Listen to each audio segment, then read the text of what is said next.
Alice, how are you, mate? I'm good, thanks, Tim. How are you? Very, very well. Thank you so much for having us out here. It's just so beautiful. Explain to us where we are. So we're currently in Gippsland, not so far from Yarram. Okay. Yeah, on a property owned by Radial Timber in Yarram and managed by Heartwood Plantations. So this is primarily a forestry plantation. Yep. Where we are now. Yep. It's an old dairy farm that was converted to forestry. Yes, correct. But it's not just forestry, is it? You don't really have an interest in the trees so much as what grows under them. Yeah, that's correct. I mean, I love trees and I think it's really great what the company's doing. But yeah, my interest is the weeds and the grass growing underneath and using livestock to help manage and control those weeds and reduce fuel loads for fires. Now you own a farm yourself. Yes. Tell me a little bit about your properties. So I have a farm near Stratford and basically trade cattle and breed cattle. We have a fairly quick turnover of cattle on the farm, and we also have a regenerative approach, which, you know, I bring over to the plantations. So this is kind of an extension of that business, and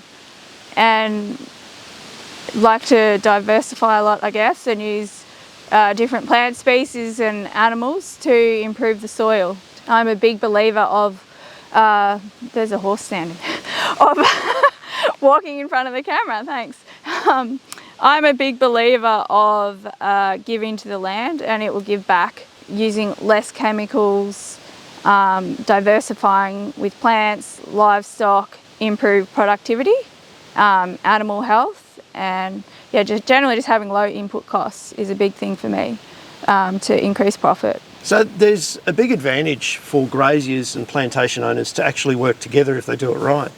Yes, that's correct. Definitely getting it right is an important thing, because obviously if you overgraze the plantations and things, it can have some bad consequences. So, but for me, it's great because you can utilise the grass and the weeds underneath to grow the cattle and the goats. So tell me a little bit about your farm operation, Alice, as remote from the plantations. So generally we have trade cattle and breed a few cattle as well, just to diversify a little bit. So that's over around 6 different properties, and then we bring the plantations as an expansion of that business. It's around 2,000 acres all up that we manage. So that's a mixture of own, lease and contract graze. That's correct, yeah. How is it different for you managing your farms that are grazing operations to grazing cattle in a forestry situation? Do you have to change the way that you manage your cattle? Not necessarily. There's a few things we do different. So every animal that comes into the plantation is given a multi-mineral. That's critical, isn't it? Yes, that is critical. It helps prevent the cattle chewing on the bark on the trees, which can be detrimental to the plantation. So there's a lot of knowledge now around how cattle, sheep, goats, any grazing animal will actually target species of plants that have the minerals in it that they need. Yep. So that the cattle don't target the trees, you actually give them a multi-min before they even arrive. Yes, that's correct. And then we also put out lick blocks to just keep those trace elements and calcium up to the cattle. What about grazing strategies? Do you crash graze? Do you rotate regularly? What do you do to stop the cattle looking to the trees and keep them on the grass? Ideally, intensively graze. So yeah, crash graze where we can. It depends on the fencing in the plantation. You know, in an ideal situation, we'd be able to rotate them, say weekly, put big numbers in, smash down the weeds in the grass, and then put them in the next section and rotate them around. However, some areas aren't fenced appropriately to do that, so we just bring in as many cattle as we can at the time to hit it as hard as we can, and then you know, have a nice rest period for all the grasses to grow back and recover. Now, you also don't just use cattle, do you? You've got a multi-species operation with your contract grazing. Tell me about the importance and the role of goats in a timber plantation and why they're so critical. Goats are extremely important to target the weeds that the cattle don't graze. So the cattle do a brilliant job of keeping the fuel load down in relation to grass and a few other weeds which they trample and have a little bit of a chew on. But the goats are the key to you know, they come in and they eat all the blackberries, the ragwort, the thistles, and really sort of clean things up nicely. So they complement the cattle, and yeah, it works really well. Now, you don't run the goats separately to the cattle. Some people would run them before, some people would run them after. You run them together. What's the reason for that? So there's a few reasons.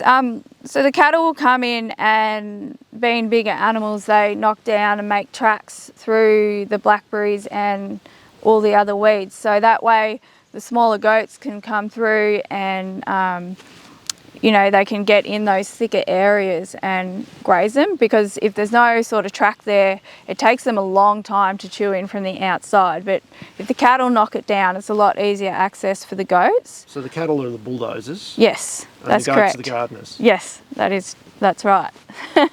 So also the goats generally don't graze the grass that low. The cattle will graze the grass down and the goats will generally eat all the other stuff. So it sort of pushes the goats to eat the other weeds more than the grass. You're using the way that they've naturally evolved to source food differently. Yeah. In a complementary grazing system. Yeah. Yeah, correct.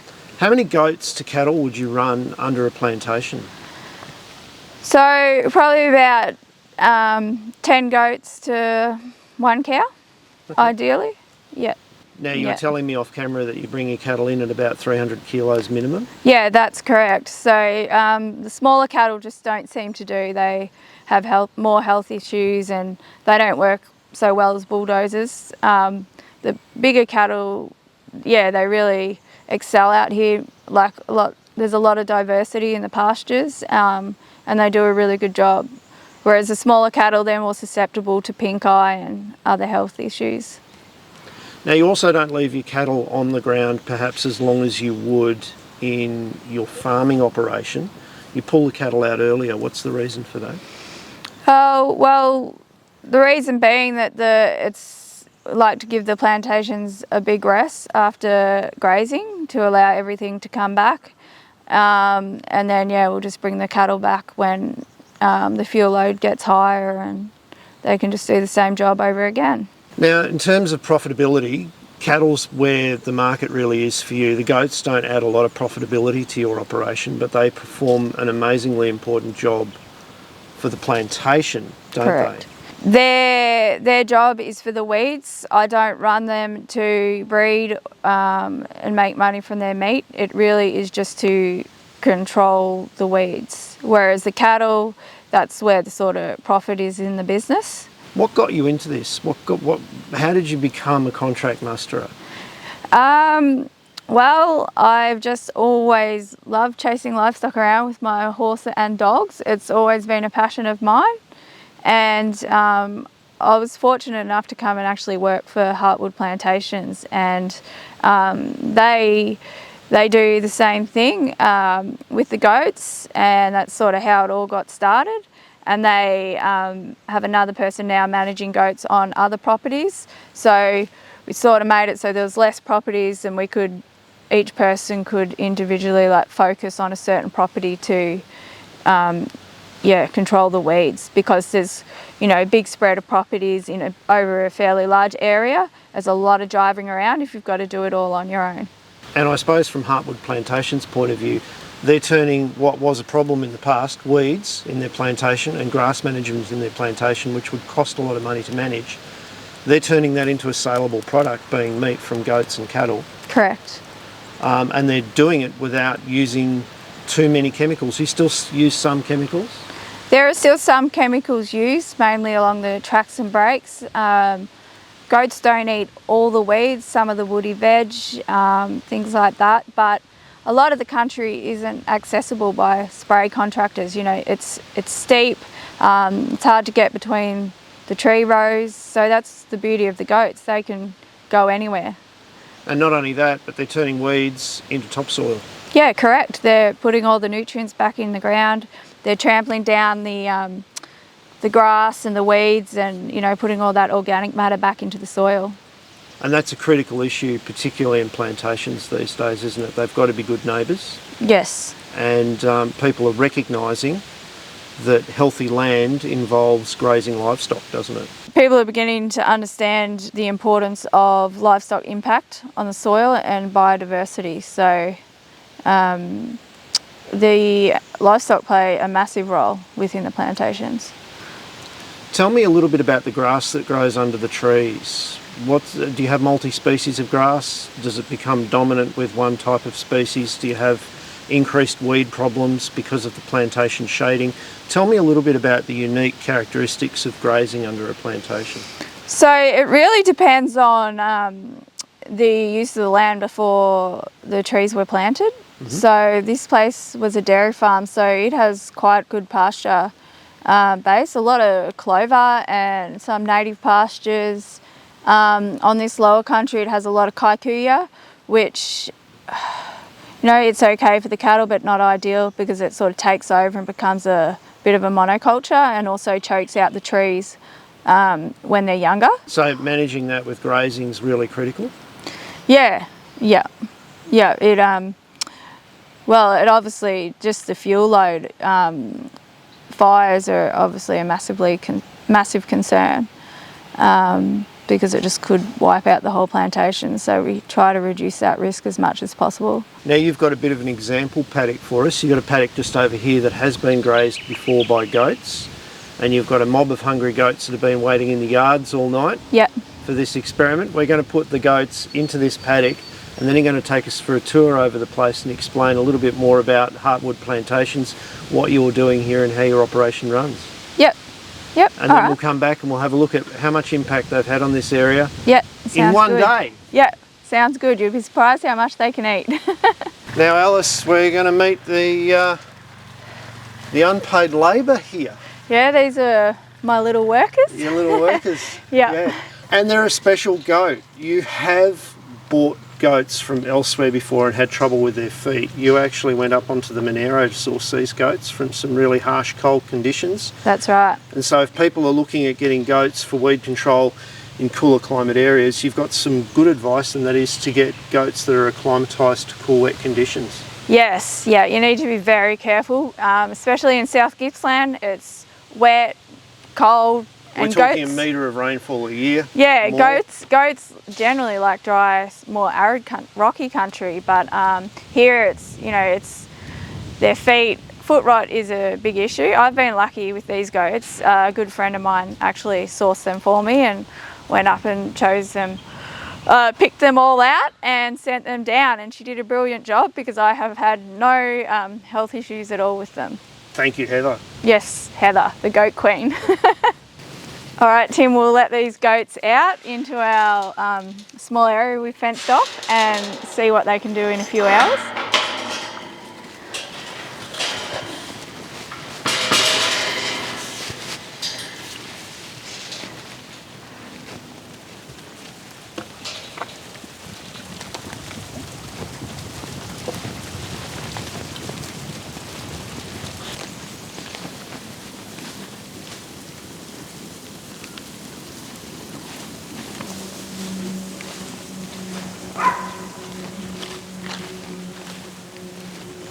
So Alice, this is not how you would manage grazing in the plantation itself. Today you're cleaning up around some buildings?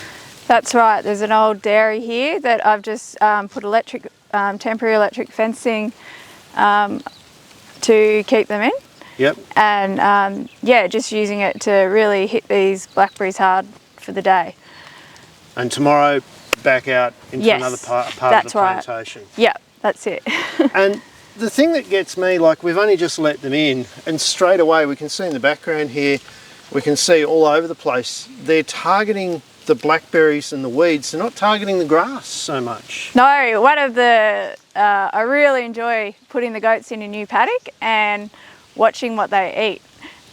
So they generally will go for all like the seed heads, a lot of the roughage, the flowers. So And they're really good at destroying seeds in their gut, aren't Yes. they? There's been research on that Yep. says that, you know, pretty much 98% of all the weed seeds that they eat get destroyed in the goat gut. Yep. There's only a couple of weeds that are sort of maybe even 20% survival yeah, rate. pretty cool, isn't it? It's amazing. So you guys are using these goats as herbicide, Yeah, pretty much. selective herbicide. Yeah, yeah, That's yeah, pretty without cool, the isn't it? environmental damage.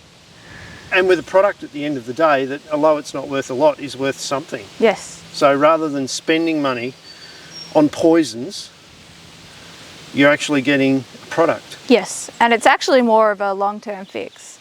Like, Because you're building soil, aren't you? yes, that's right. You're improving the health of the soil, and chemicals they will kill the blackberries, and you know, in another couple of years they tend to grow back again.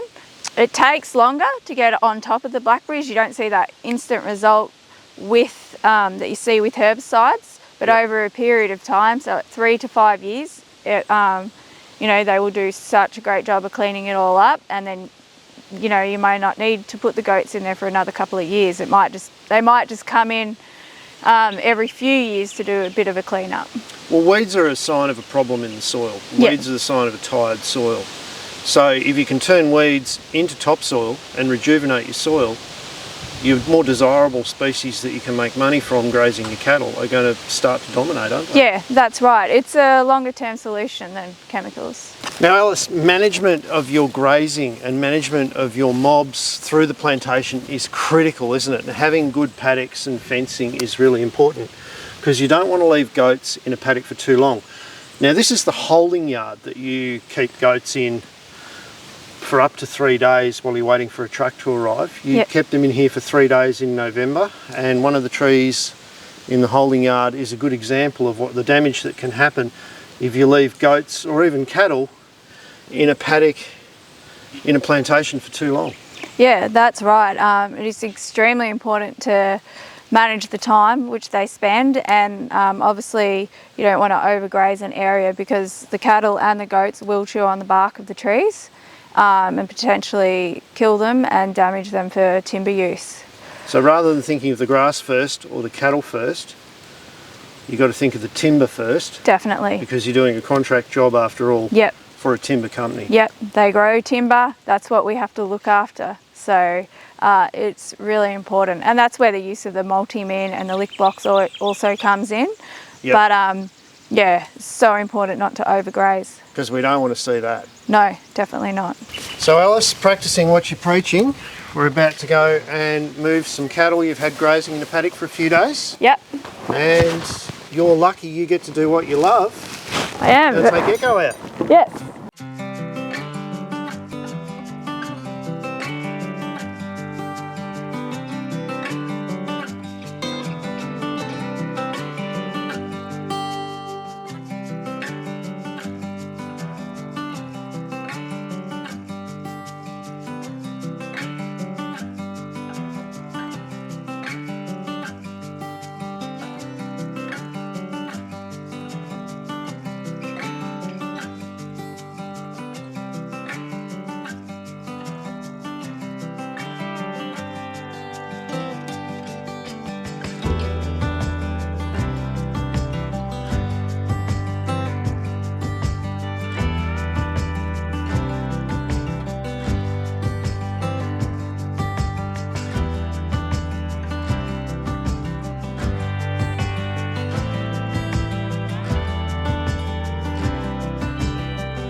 Now Alice, I've got to say the obvious thing here. You are virtually living the dream of many a teenage girl.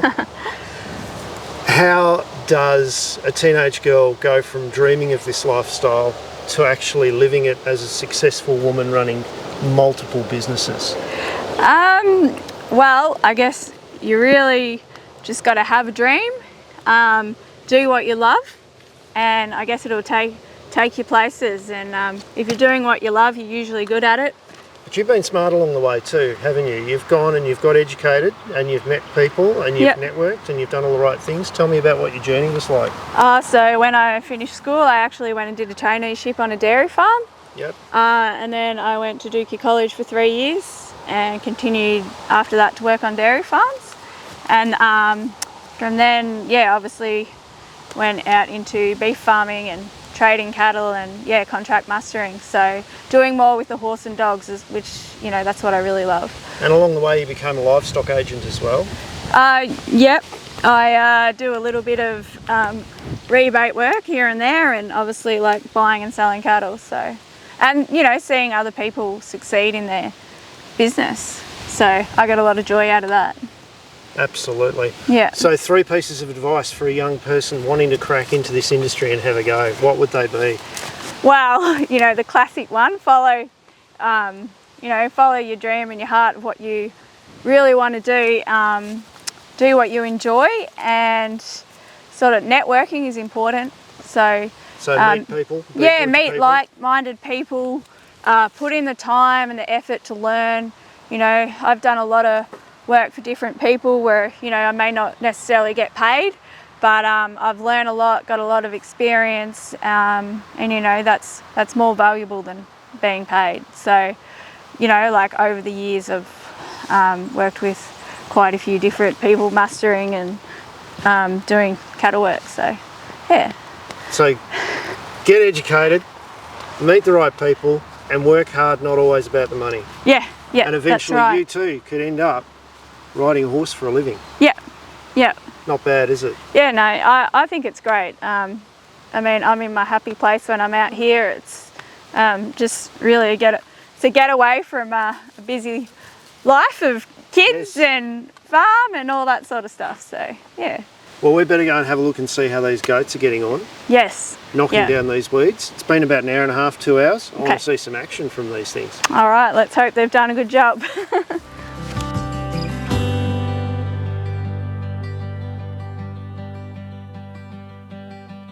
Now Alice, it's only been about an hour and a half that these goats have been in this paddock, and there's something very special happening.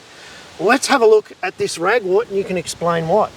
All right, explain to me what is going on with this ragwort. Quite a toxic plant for many forms of livestock, including horses and cattle and sheep. Yeah, correct. It also can impact the goats, but if they've got a diverse diet, they can eat it and it doesn't bother them. They know how much they can eat. And they've chopped off the seed heads and the flowers first as a priority.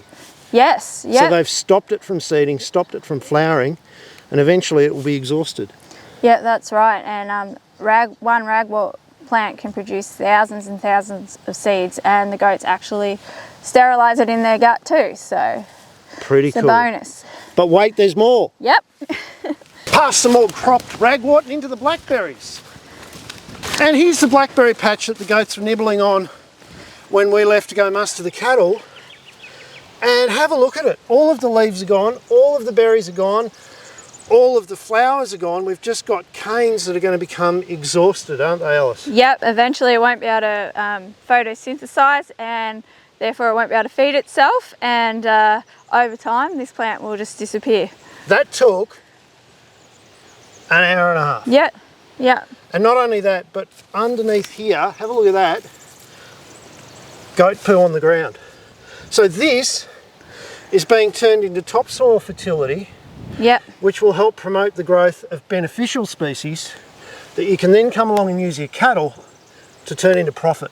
Yep, that's right. Little 4-legged herbicide machines. Yeah, they're great. Having a sleep now though. Yeah, it doesn't take long. Geez, they give up quick, don't they? Yeah. And thistles. Thistles are a major problem in grazing enterprises because they're inedible and animals don't eat around them. but they actually put a huge amount of nutrient into the ground. Yep. And they're really beneficial for the ground. Your goats are taking care of their spread, but leaving them to do their job. Yeah, that's right. Yeah, they've eaten all the seed heads off, and the plant's still there, feeding all the microbiology in the soil, and you know, just diversifying the feed source available for all the nutrients in the ground and all the biology. And putting it simply, we're turning what is a significant weed into meat. Yes, yep, that's Tasty, tasty meat. Yeah, that's right. So Alice, they're a pretty cool animal, aren't they? But in order to make them work, you've got to know how to manage them, don't you? You do, that's right. They're very cheeky and they're very smart. So obviously keeping them in and making sure they don't overgraze is really important. And a light touch, as you've just pointed out there, bringing them in for short periods of time, taking them out for long periods of time, rotating them around. It's critical with goats, isn't it? People with hobby farms that get one or two and leave them in the same paddock, they're going to lose everything, aren't they? Yeah, well they can. They're like little mini bulldozers. They will take out everything if you leave them somewhere for too long. But the trick is knowing how to manage them as part of a mixed species enterprise. Now Alice, both you and I went to ag unis and we benefited greatly from that. But you and I share also a similar frustration about ag unis, and that is that a lot of them are a bit stuck in the past, aren't they? They need to encourage more and they need to expose people to more regen principles. Yeah, for sure. I mean, it's great to see a lot of the traditional methods taught, but also to see, you know, these regenerative practices that are becoming more and more popular as people see the benefits of them. Yeah, just being taught a little bit more in the universities and... But as we've said a couple of times through this story, but wait, there's more. We've got multi-species livestock, we've got multi-species in the floor, we've also got multi-species in the trees. Correct. This plantation is a multi-species native tree plantation, and different species are planted all over this farm and thinned according to how well they go. Can we go and have a look and see how that's working? Yeah, sure, let's do it. Now Alice, we've got multiple species in the grazing animals here. We've got multiple species in the fodder on the ground, but we've also got multiple species in the trees. Heartwoods are planting not just the one species of tree, but they've got literally about 10 species of tree growing on this plantation. Yeah, well, I'm not exactly sure how many species there are, but I guess it's the same idea as with, you know, multi-species cropping and the diversity in the livestock. It gives there's a lot more resistance to disease. So you haven't got one specific pathogen breeding up in a monoculture because you've got this latticed approach to growing different tree species. They're not having as much trouble with disease. Yes, and if like one species for some reason does go down, like is taken down by disease or whatever, you still got your other species that hopefully will do much better, so you don't just lose everything. So they're building resilience in the system as well. Yeah, and they matching, you know, the different, this property has many different types of soil, so they're matching the trees to the soil type. So if people want to get hold of this wood, they can actually buy this timber from a sawmill nearby? Yeah, Radial Timber in Yarram. Okay. So they actually process all this timber and turn it into wonderful, you know, hardwood rails, all sorts of different timbers that you can use. So if you guys want to get hold of some sustainably grown timber in Victoria, I'll put the link to Radial Timbers in Yarram down in the description, and you guys can get hold of some of this biodiverse plantation yourselves. Alice, let's go back to camp. Sounds good. So Alice, heartwood plantations are going from strength to strength with the grazing for weed control. They've just put in a whole new set of fences along this waterway to keep the cattle out, but the goats in. You're going to be using some goats to clean up the waterway along here. Yeah, that's right. So goats are very valuable, as in they don't walk in the water and wallow in the water like cattle. And yeah, they'll come in, eat all these weeds and the grass down without doing any damage to the creek and the river. And they might chomp on the occasional native plant or whatever, but they're removing so much more weed mass that it allows the native plants to come back and flourish when they're finished. And time again we see when goats graze over the top of a weedy infested area, we see natives coming back. Yeah, when managed correctly, yeah, that's exactly what happens. And you know, the other good thing is the goats can access areas that's just very hard for spray contractors and humans to actually access. So. And time again we have the water authorities and the catchment authorities resorting to chemicals because they haven't caught up yet and they don't know about goats. Yeah, they're just dead set against livestock along waterways. But you know, maybe sometimes we just got to, you know, have a look past these beliefs and just give it a go and see the benefits. Well, Alice, thank you so much for taking us around the plantation and showing me one small aspect of your very complex business. You own farms, you lease farms, you do contract mustering and you do livestock contracting, and you're an agent. A multi-layered cake like that takes a long time to build up. How did you begin? Well, thanks for coming along first, Tim. It's been really great. But so I guess a lot of hard work, a lot of commitment, a lot of hours, just working with like-minded people, just to get experience with livestock. And you just got to start somewhere, even if you start with 2 animals and lease a bit of land or put your animals on agistment and just slowly build up over time, and just you can turn it into something. So what was your start? Well, I was fortunate enough, I actually grew up on a small farm, so I leased that off my parents and also the neighbour's farm. Which, and these were commercial arrangements, these were commercial leases? Yeah. This wasn't just mummy and daddy throwing you a softball?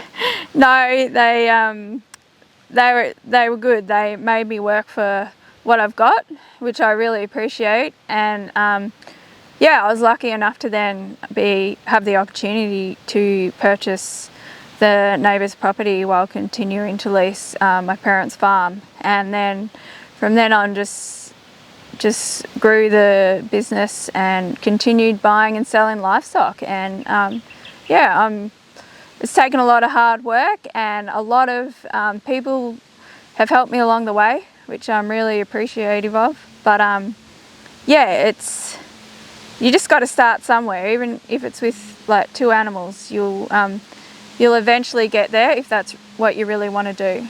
And I suppose the harder you work, the luckier you get. Yeah, well, you benefit from, you eventually benefit from all your hard work. So if people want to get into agriculture and they're passionate about this stuff, they don't need parents who are millionaires, they don't need to be given the family farm. There is a strategy, but they've got to be good at business. Yeah, that's right. I mean, you've got to have good business skills, so do anything to improve in that way, and then yeah, just put time into getting experience with other farmers and people working with livestock. Well, Alice, thank you very much for taking the time out today to not only take us through what is an amazing operation here at Heartwood Plantation, but also through your years of experience and your knowledge with regenerative grazing and actually turning weeds into an asset and a resource. Yeah, well, thanks for coming, Tim, and yeah, there's still a lot more to learn and a lot more to do, but yeah, it's yeah, just something I love, and I'm glad that I do it. So well, we better get the fire going and have another cup of tea now. What do you reckon? Yeah, I reckon I'm getting a bit hungry. Guys, if you like this kind of content, don't forget, hit the subscribe button, but more importantly, much more importantly, YouTube does not share videos outside of a small select group of people that follow a channel. If you want this channel to grow, please consider sharing this video with 2 or 3 people who you reckon would be interested. That's the way to grow. And if you do that, I will continue to work really hard to try and bring you good, useful, interesting content. Thanks very much, and I'll see you next week.